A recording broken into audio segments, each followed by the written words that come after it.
বন্ধুরা, বাংলা একটি প্রবাদ আছে, চিরদিন কাহারও সমানো নাহি যায়। এই কথাটি যেন আমেরিকার জন্য একদম অ্যাপ্রোপ্রিয়েট।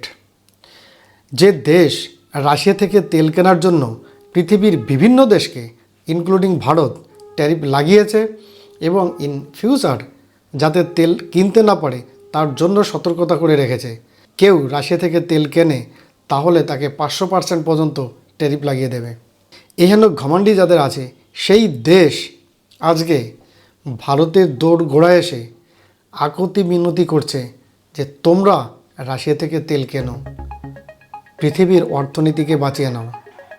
কি বৃত্তান্ত, এই সমস্ত বিষয়ে আলোচনা করব আজকের ভিডিওতে। নমস্কার, আমি বিনয়। সিনোপসিসে আপনাদের সবাইকে স্বাগতম। বন্ধুরা, রাশিয়া থেকে তেল কেনার জন্য আমেরিকার চোখে যেটাকে অপরাধ, 50% ট্যারিফ লাগিয়েছিল।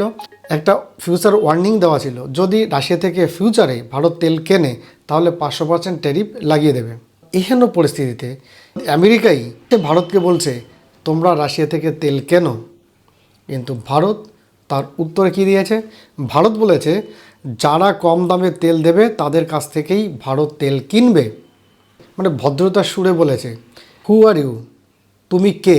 আমি কার কাছ থেকে তেল কিনবো আর কখন কিনবো সেটা তুমি ডিসাইড করার কে? ভারত স্বাধীন রাষ্ট্র, ভারতের সার্বভৌমত্ব, ভারতের সভরেনিটি সবার আগে। সেই দিক বিবেচনা করে ভারত কার সঙ্গে ডিল করবে, কার দেশ থেকে তেল কিনবে সেটা ভারতে ঠিক করবে, তুমি ঠিক করে দিতে পারো না। এটাই ভারতের জবাব।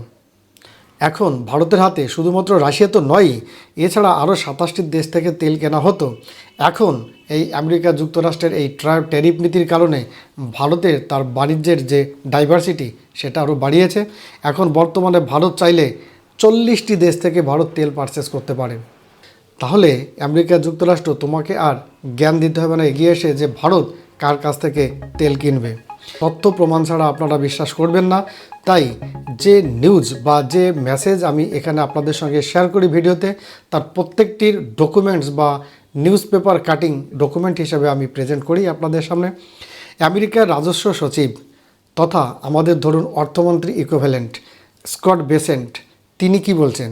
তিনি বলছেন ইরানের জন্য বিশ্বের জ্বালানি বাজার রুদ্ধ হতে চলেছে। তাই ভারতকে এখন রাশিয়া থেকে তেল কেনার অনুমতি দেওয়া হোক। কে বলছে? যুক্তরাষ্ট্রের অর্থমন্ত্রী তথা অর্থ সচিব স্কট বেসেন্ট, ইনি বলছেন। ডোনাল্ড ট্রাম্পের অর্থ সচিব, ইনি বলছেন ভারতকে রাশিয়া থেকে তেল কেনার অনুমতি দেওয়া হোক। শুধু এখানে নয়, আরও আছে। আমেরিকা যুক্তরাষ্ট্রের যিনি ট্রেজারি সেক্রেটারি ক্রিস রাইট, তিনি টুইটের মাধ্যমে জানাচ্ছেন কি, to enable oil to keep flowing into the global market to allow Indian refineries to purchase Russian oil. বুঝতে পারছেন বন্ধুরা? তাহলে ভারত পাওয়ারটা কোথায় পৌঁছেছে? ভারত এখন কোন জায়গাতে বিলংস করে? আমেরিকা যুক্তরাষ্ট্র এখন বলছে পৃথিবীর অর্থনীতি, পৃথিবীর ইকোনমি একটি ক্রাইসিস জায়গায় পৌঁছাতে চলেছে। এই মধ্য এশিয়ার যুদ্ধের কারণে হরমুজ প্রণালীতে ইরান কি করেছে? আটকে রেখেছে। তাই হরমুজ প্রণালী দিয়ে পৃথিবীর প্রায় 20% তেল ওখান দিয়েই রপ্তানি হতো। তা হরমুজ প্রণালী সিজ করে দেওয়ার কারণে সেখানে কয়েকশো জাহাজ দাঁড়িয়ে আছে, তারা আর তেল নিয়ে বেরিয়ে আসতে পারছে না। তাহলে এহেন পরিস্থিতিতে বিশ্বের অর্থনীতিতে প্রচণ্ডভাবে প্রভাব পড়তে চলেছে, পৃথিবীর অর্থনীতিতে টান পড়তে চলেছে। আর এমতো পরিস্থিতিতে আমেরিকা যুক্তরাষ্ট্রের উপরও টান পড়বে। তাই এই পরিস্থিতিতে যাতে এই সাপ্লাই চেনটা ভেঙে না যায়, তার জন্য আমেরিকা যুক্তরাষ্ট্র এখন ভারতকে রিকোয়েস্ট করছে রাশিয়া থেকে তোমরা তেল কেনো। সাথে সাথে শর্তও রেখেছিল কি, যে 30 দিনের জন্য পারমিশন দেওয়া হলো ভারতকে যে রাশিয়া থেকে তেল কিনতে পারেন। তাহলে ভারত কেন তোমার কথা শুনে রাশিয়া থেকে এখন তেল কিনতে যাবে? ভারত তো সিধা বলে দিয়েছে, ভাই যেখান থেকে আমরা দাম কম পাবো সেখান থেকে আমরা তেল কিনবো। তারা বলার সময় বলছে যে ভারতের সঙ্গে খুব ভালো সম্পর্ক, ভারতের সঙ্গে বন্ধুত্ব সম্পর্ক, তাই আমরা ভারতকে তেল কেনার জন্য ছাড় দিচ্ছি। ভারত তার প্রত্যুত্তরে জানিয়ে দিয়েছে যে ভারত তেল কোথা থেকে কিনবে, ভারত কার সঙ্গে ডিল করবে, সেটা কেবলমাত্র ভারতের নিজস্ব ব্যাপার।